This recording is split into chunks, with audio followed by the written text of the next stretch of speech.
തൻവീറെ, നമുക്കൊന്ന് ഓഫീസിൽ നിന്ന് എല്ലാവർക്കും കൂടെ പുറത്തു പോയി ഫുഡ് കഴിച്ചാലോ? പോവാലോ. നമുക്ക് 15 ആൾക്ക് പോകാൻ പറ്റിയ ഒരു സ്പോട്ട് നോക്ക്. കാർ പാർക്കിംഗ് മസ്റ്റ് ആട്ടാ. AC വേണം.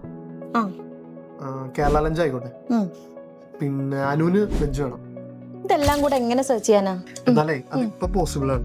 ഗൂഗിൾ മാപ്സിന്റെ പുതിയൊരു അപ്ഡേറ്റ് വന്നിട്ടുണ്ട്, ആസ്ക് AI എന്നുള്ള. ഇതനുസരിച്ച് നമ്മുടെ ഓരോ നീഡ്സും കൃത്യമായിട്ട് ചോദിച്ചിട്ട് സ്പെസിഫിക് ആയിട്ടുള്ള ആൻസേഴ്സ് നമുക്ക് കിട്ടും.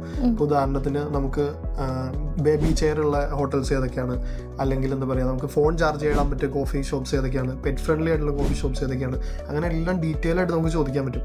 അത് മാത്രമല്ല, ഈ വീക്ക് കൊച്ചിയിൽ ഏതൊക്കെ ഇവന്റ്സ് നടക്കുന്നുണ്ട്, നമുക്ക് ഈ വീക്കെൻഡ് എവിടെയൊക്കെ കറങ്ങാൻ പോകാൻ പറ്റും, അങ്ങനെയുള്ള കാര്യങ്ങൾ വരെ ഗൂഗിൾ മാപ്സിനോട് ഇപ്പൊ ചോദിക്കാൻ പറ്റും. അതുകൊണ്ട് നേരത്തെ പോലെ ഗൂഗിളിൽ മാത്രം ചോദിച്ച് ബുദ്ധിമുട്ടേണ്ട ആവശ്യമില്ല. ഓക്കെ, ഈ പരിപാടി കൊള്ളാട്ടോ. ഇത് മാത്രമല്ല, ഇതുപോലെ കുറെ പുതിയ സാധനങ്ങൾ വന്നിട്ടുണ്ട്. ഫുഡിന്റെ ആവശ്യം നീ കൊടുക്കുകയാണെങ്കിൽ ഞാൻ പറഞ്ഞുതരാം.